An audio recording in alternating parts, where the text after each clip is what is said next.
Vamos conversar agora com o jornalista, analista político do portal Informe Blumenau, Alexandre Gonçalves. Bom dia, Alexandre. Olá, Jorge. Bom dia a você. Bom dia a quem nos acompanha pelas ondas do rádio, pela internet. Sempre é bom estar aqui com você e com o teu público. Bom, Alexandre, vamos começar falando hoje sobre a visita do ministro da Saúde, Alexandre Padilha. Esteve aqui em Blumenau no último sábado. Durante a visita do ministro, né, ele foi recepcionado pela vice-prefeita Maria Regina. O prefeito Egídio Ferrari não compareceu a essa cerimônia realizada aí sábado no Hospital Santo Antônio, que era de entrega de um acelerador linear para tratamento de câncer. Um investimento aí do Ministério da Saúde de cerca de 8 milhões de reais. Pois é, Jorge, a visita tem muitos bastidores e muitas nuances. É importante lembrar que o Hospital Santo Antônio é uma referência estadual no tratamento oncológico e principalmente no tratamento oncológico pediátrico. E esse equipamento, ele vem ao encontro das demandas do hospital, que vai beneficiar, se eu não me engano, 600 novos tratamentos por ano aqui no hospital, graças a esse recurso, além de ser um equipamento muito mais moderno e muito mais duradouro, segundo a palavra de todos os presentes.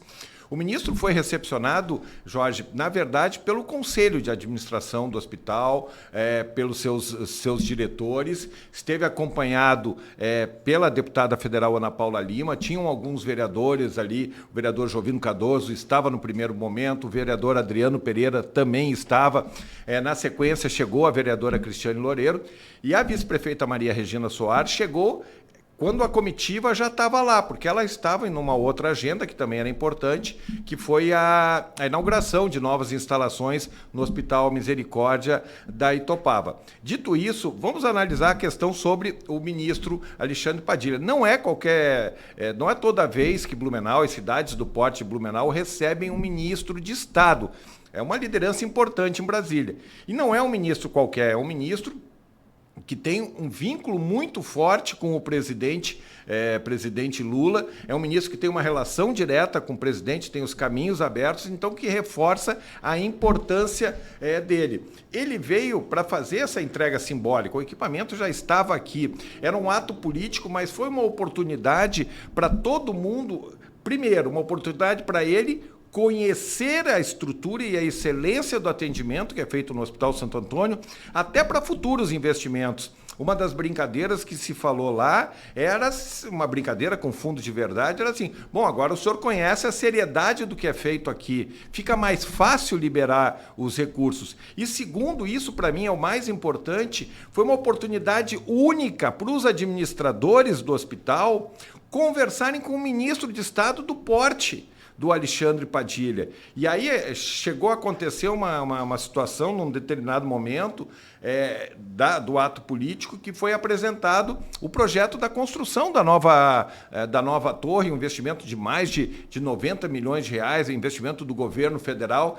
E lá pelas tantas, essa comissão apresentou para o ministro Padilha o croquis, em linhas gerais, como é que foram feitos. Foram feitas aquelas fotos, aquele oba-oba que sempre se faz, mas acabou esse momento, o ministro pegou o Adélio Salvalágio, que parece que desculpa o nome dele, eu acabei confundindo, mas ele é o presidente da Comissão de Obras e o vice-presidente da Comissão de Administração, e puxou o Adélio para uma conversa de uns 5 minutos, que eu imagino que seja ele indicando para o representante do hospital quais os passos deveriam seguir. E logo em seguida, o próprio ministro disse, olha, nós temos uma limitação legal de construir em estruturas que não são públicas, mas nós podemos ajudar de um outro jeito. Então foi um ato repleto de simbolismo político, o ministro atendeu muito bem todos os presentes e também teve uma questão muito emotiva, que foi um menino que está trabalhando para se recuperar do câncer, que também foi lá cumprimentar e levou o ministro para passear nas dependências do hospital. Então, foi um ato político importante, não é toda hora que o ministro de Estado tem aqui, e foi uma oportunidade de se criar essa relação pessoal de um ministro de Estado com as lideranças que colocam a mão na massa para abrir portas futuras. E mostra também a importância da representação em Brasília, né? Que traz aí essa possibilidade de você ter pessoas importantes aqui na cidade e recursos importantes na cidade. Pois é, estamos falando nesse caso específico da deputada federal Ana Paula Lima, que é do mesmo partido, o PT, do Alexandre Padilha, e ele falou algumas coisas, ele repetiu algumas vezes. A deputada não sai do nosso gabinete, está sempre pedindo coisa, sempre falando bem do hospital. Aí ele contou que desceu de avião em Itajaí, em Navegantes, e veio de carro com a deputada. Ele disse que a deputada veio os 40 minutos da viagem falando sobre o novo projeto, sobre a necessidade de apoiar. Então mostra que, além de ter uma representatividade, tem uma representatividade aliada ao governo de plantão. Isso é muito importante, abrindo portas e trazendo investimentos. A gente percebe que o governo federal aportou esse recurso nesse acelerador. Agora mesmo a deputada está anunciando recursos para a construção de mais uma unidade básica de saúde. Teve recentemente a questão da policlínica, que seria para Blumenau, acabou tá indo para Indaial, mas veio para a região. Então o governo federal tem insistido nesses recursos, né? Tem insistido nesses recursos. E por que ele veio aqui? É fruto da liderança e do trabalho que a deputada federal Ana Paula Lima exerce em Brasília, senão ele não vinha para cá. E nesse episódio, o que ele pôde ouvir? Cobranças da deputada, do secretário de Estado Diogo, da vice-prefeita Maria Regina, para que o governo olhasse com carinho para tentar reequiparar minimamente o teto da tabela SUS, que é uma reclamação de todos, para que pudesse o governo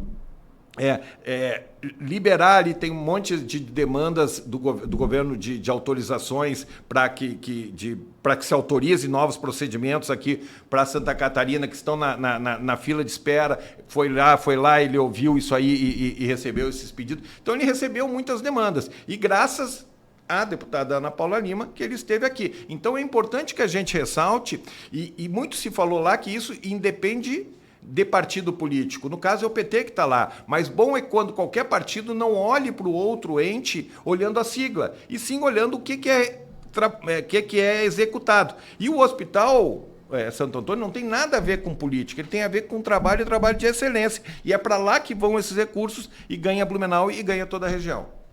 É que já é um hospital de referência em tratamento do câncer e cada vez mais modernizado se mantém como referência, né? E a presença da vice-prefeita Maria Regina, Alexandre? Pois é, como eu disse na primeira resposta, a vice-prefeita chegou em cima do laço, em cima da hora, a tempo da primeira foto oficial. Foram tiradas algumas fotos protocolares, como sempre tira, uma na fachada do hospital.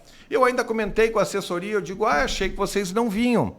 Ela disse, não, a Maria Regina é da área da saúde, é uma pessoa que já foi gestora do Hospital Santa Isabel, já foi gerente regional de saúde, Santa Isabel, não, perdão, do Hospital Santo Antônio, já foi gerente de saúde e já foi secretária de saúde, além de ser vice-prefeito, mas ela estava na agenda lá na Vila Itopava e fez questão de estar presente, e mais que isso, na sua fala, fez questão de reconhecer o trabalho do ministro Alexandre Padilha, que como ela é um lutador, um defensor do SUS, é uma pessoa que ela conhece de outras circunstâncias por conta dessa discussão de fortalecimento do SUS, ela enalteceu o trabalho da deputada federal e enalteceu o trabalho de todo a coordenação do hospital, e falou de uma forma muito republicana, também destacando as ações que Blumenau desenvolve em prol da saúde. Então é isso que a gente quer dos gestores, que eles estejam presentes, porque eu sempre entendo que também é um ato de respeito né? Quando vem uma autoridade de uma esfera superior para a nossa cidade, está mostrando o respeito e o carinho dessa pessoa com a nossa cidade, e eu entendo sempre que a cidade tem que receber da melhor forma possível. E ela fez isso de uma forma muito republicana e foi um ambiente muito cordial que a gente viu lá no sábado pela manhã. Que bom, e o investimento, acima de tudo, que chega aqui para a nossa cidade, né? Alexandre, mudando de assunto, o embate interno do PL, que resultou, semana passada, no pedido de exoneração do ex-intendente da Vila Itopava, Norberto Ramalho. Está pegando fogo internamente nessa legenda? É interessante, Jorge, o informe até não escreveu isso, porque aconteceu no final de semana. Se a gente pegar no PL estadual, principalmente por conta dessa possibilidade do Carlos Bolsonaro, filho do Jair Bolsonaro, ser candidato ao Senado aqui, o fogo também está pegando. A deputada estadual mais votada de Santa Catarina, Ana Campanholo, de Itajaí, chutou o balde contra o filho do presidente Bolsonaro, criticando a preferência pelo nome dele em detrimento da Caroline Detoni, que foi a deputada federal mais votada. Então a gente percebe que esse universo beligerante não é uma característica de Blumenau. Aqui nós temos vários PLs, né? E essa semana entrou um ingrediente novo, porque o vereador Ailton de Souza, que talvez seja a figura mais antiga dentro do PL, ele era do PR, ele mirou as suas denúncias contra situações que estariam acontecendo na Vila Itopava, cujo intendente é do PL, é suplente de vereador, que é o Norberto Ramalho.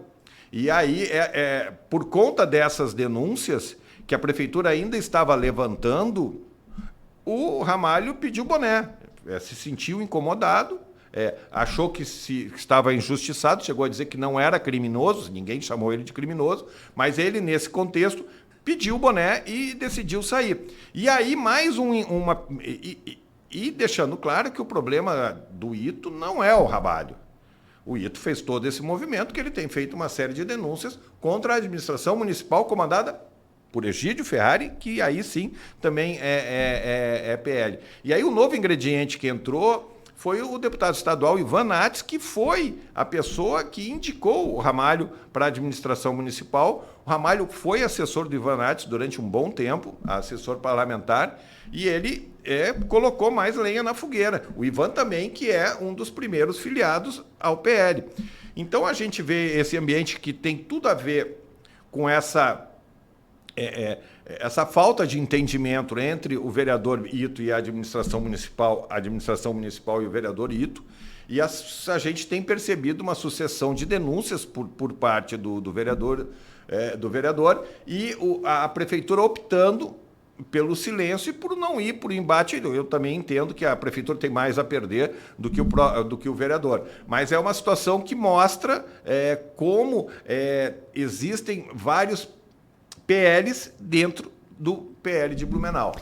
E essa queda de braço interna da legenda acaba refletindo em ações na Câmara de Vereadores, ou o governo ainda consegue administrar bem a situação na Câmara de Vereadores? Não, apesar do governo ter maioria, mas toda vez que, por exemplo, o vereador Ito botou para votar um requerimento para convocar o Ramalho para prestar depoimento na Câmara, e foi aprovado, mesmo o governo tendo maioria.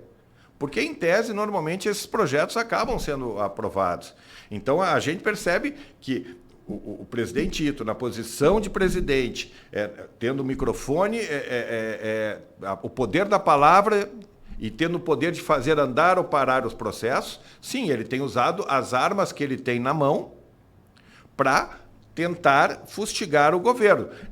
Todas as denúncias do Ito são sérias, devem ser levadas a sério? Sim, devem ser levadas. Não, né? São questões que um pode entender que é mais, outro pode entender que é menos, mas são questões que precisam ser analisadas pelo poder público e por nós, como todos, cada um digere o tamanho que entende para ela, e se comprovado que há algum problema, precisam ser melhoradas em algumas relações. Então, o vereador Ito está fazendo seu papel, mas a gente sabe que muito isso tem a ver com a sua divergência com a atual administração, todos do PL.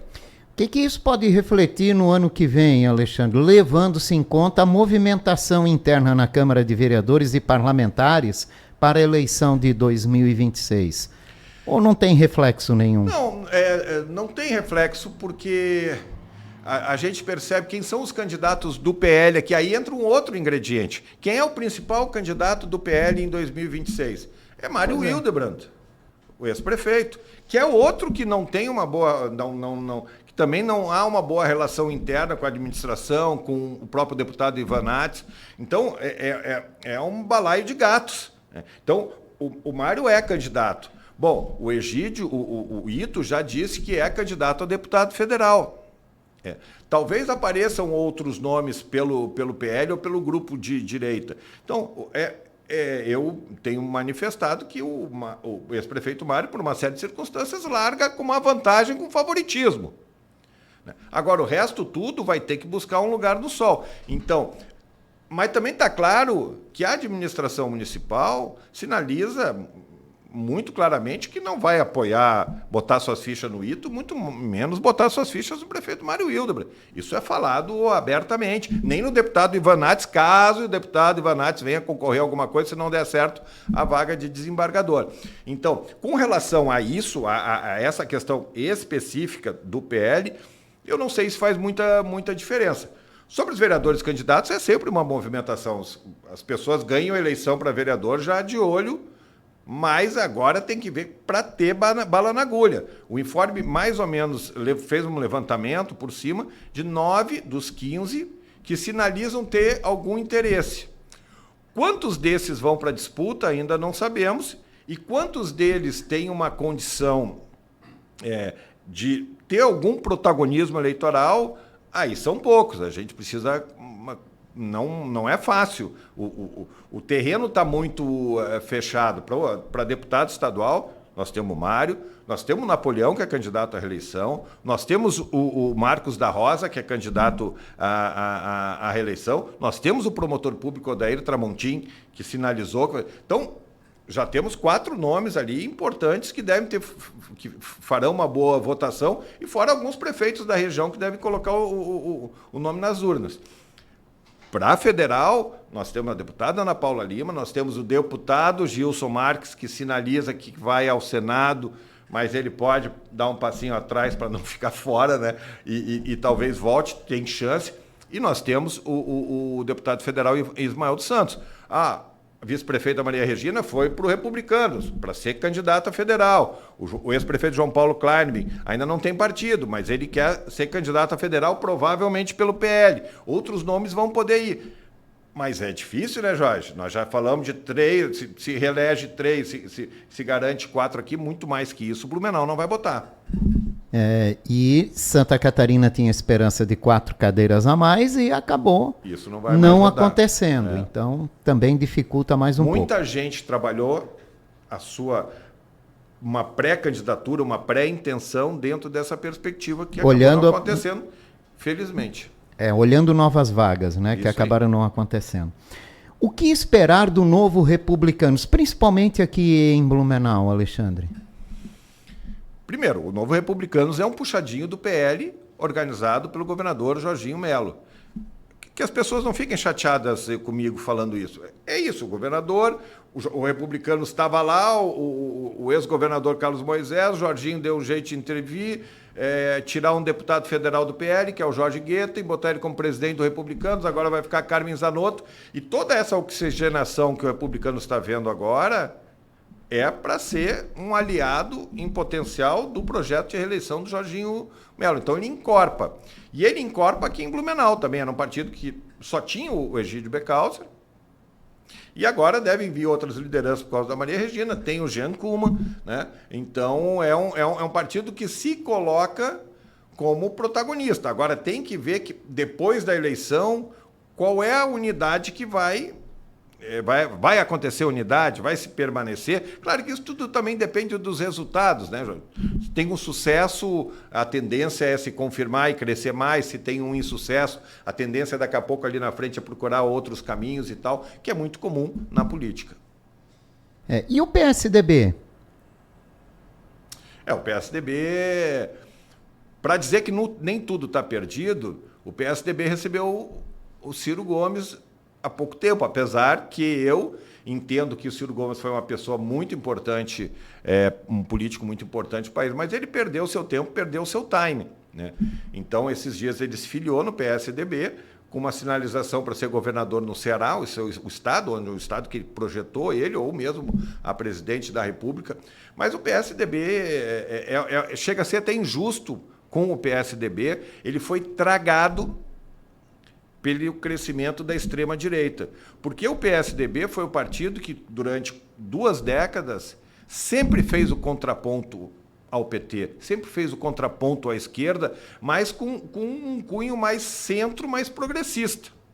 E com essa onda da direita, ele perdeu esse posto de ser a referência ao contraponto ao PT. As suas principais lideranças foram sugadas, foram tragadas, saíram do partido, e a gente vê essa dificuldade.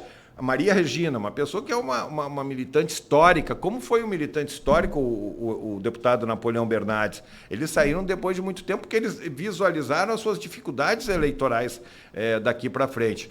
Então, em Blumenau, que já chegou a ser o grande partido de Blumenau, né? Tendo prefeito, tendo a maioria da bancada, tudo está minguando. E mesmo assim, por exemplo, ele tem um vereador eleito, que é o Alexandre Matias, que só está ali dentro porque, se ele sair, ele corre o risco de perder o mandato se algum outro suplente entrar com recurso para tentar tirar o mandato. Então, ele vai esperar a janela de daqui a 2 anos, 2 anos e meio, para pensar em alguma coisa, mas ele está muito próximo do PSD, né? Então, eu lamento, porque o PSDB foi um partido importante no processo de democratização brasileira, teve um governo muito bem avaliado, um governo que colocou a economia no lugar, teve ações sociais muito importantes que as pessoas não lembram, por exemplo, da questão dos remédios genéricos, né? Foi uma coisa muito importante, um avanço muito grande, o controle da inflação.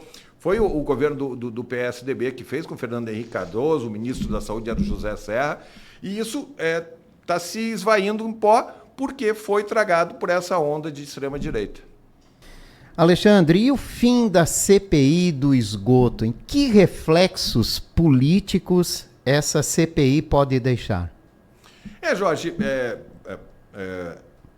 o que precisa agora esperar é quando, no começo de dezembro, vai ser entregue o relatório da auditoria contratada, da consultoria contratada pela Câmara para fazer esse levantamento, e tem que ver qual é a conclusão que eles vão dar e de que forma eles vão comunicar isso. Me parece claro, por exemplo, essa semana eles vão trazer a informação sobre a convocação de alguém da FUNASA, que é o que falta. Sinceramente, eu vou ficar surpreso se alguém da FUNASA vier para cá. E me chama a atenção que as pessoas querem resolver em 2, 3 semanas uma convocação de um assunto que tem quantos anos de conversa, né? Nós estamos falando de 15 anos, né? Então, e querer que alguém vá de Brasília, se disponha a falar, e outra coisa, como se os caras estivessem preocupados com Blumenau. E para mim vai sair muito clara essa narrativa de que a responsabilidade é do governo federal, tem que judicializar essa questão. Agora, quais conclusões que essa auditoria vão trazer que podem ser agregadas ou contradizer essa narrativa que está sendo criada, é isso que a gente vai ter que ver. Eu só espero, e não estou passando o pano em cima do governo federal, que tudo bem, pode ter essas coisas, mas a gente percebe claramente que houve problema nas gestões. Bom, o que a CPI vai dizer? Ela vai dizer que houve problema? Bom, isso eu acho que todo mundo meio que sabe. Então, como é que vai ficar, que grau de responsabilização e de repercussão que vai ser dado, que é isso que a gente precisa entender. Sempre lembrando que o principal já foi conquistado, e o principal era uma coisa que eu acho que nem o mais otimista esperava, que era a revogação do famigerado 5º aditivo. Então, isso já é uma conquista da CPI, a CPI já sai bem. Mas agora é preciso saber, a partir do relatório, da conclusão dessa consultoria, o que vai ser tirado dela e o que vai ser colocado no entendimento do pessoal da CPI como os problemas que fizeram a gente chegar na situação que está aqui. Para fechar, Alexandre, Oktoberfest, mais uma edição de sucesso, né? Maior público dos últimos anos. Ainda não saiu o balanço financeiro da festa, mas na preliminar já divulgaram que houve um crescimento também, né, do gasto médio de visitantes na Oktoberfest. Também é muito importante. Política e Oktoberfest, como é que isso funciona, hein? Ano que vem, por exemplo, a gente tem um ano político no meio da festa. Né? A festa vai terminar no segundo turno das eleições, se não me falha a memória aqui de datas, mas mais ou menos é isso aí. É uma festa pública, né? E a política se envolve muito com as questões públicas, né? Mas ela é uma festa que ganhou um nível de profissionalismo que ela fica à margem disso. É importante saudar, a festa é uma festa maravilhosa. Nessa segunda-feira, os resultados da segurança não é um resultado só para a organização da festa, mas claro, é para a organização principalmente, mas é para a gente se orgulhar. Pô, o Brasil inteiro, uma festa que chegou a botar 80 mil ao mesmo tempo ali naquele tosse, e tu vê pouco roubo, tu vê recuperação de celular, pouca briga, pouca ocorrência. Então é uma festa muito, muito, muito bacana que nos orgulha muito e nos deve orgulhar. Ela, vira e mexe, tem muita movimentação política, principalmente ano eleitoral. Teve movimentação política quando o governador o governo Carlos Moisés, teve aquela movimentação política quando levaram o Luciano Hang lá para cima do palanque. Então sempre tem, em períodos eleitorais, vira e mexe, né? Quem é que não lembra do então deputado federal Jair Bolsonaro, ainda pouco conhecido como andando pela Planeta Péia. Então, essas características são muito importantes, mas elas não funcionam a ponto de a gente colar a festa num político. Que essa festa ela é feita a muitas e muitas mãos. Então, dá para se dizer que a gestão profissional da festa e os bons resultados fazem com que ninguém queira tirar uma casquinha política. Mas, obviamente, por exemplo, quando a administração municipal, quando a gente está aqui comemorando a festa, a administração municipal ganha dividendos disso. E merece ganhar porque as pessoas que estão na linha de frente tocaram a festa como tinha que ter. Como se eventualmente acontecesse um problema que felizmente não aconteceu, a gente ia estar criticando a administração municipal. Então, Blumenau está de parabéns, a prefeitura está de parabéns, né, porque realmente a gente tem que se orgulhar da Oktober. Tem gente que torce o nariz, mas não pode se torcer o nariz. Quem não gosta da festa não precisa ir, mas tem que entender a importância dela para a cidade, economicamente, socialmente, para projetar a nossa cidade nacional e internacionalmente. A Oktoberfest realmente é demais. É verdade. Obrigado, Alexandre, pela participação. Obrigado eu, Jorge. Um grande abraço a você e a todos que nos acompanharam. Alexandre Gonçalves, jornalista do portal Informe Blumenau e analista político, conversando com a gente aqui nesta manhã.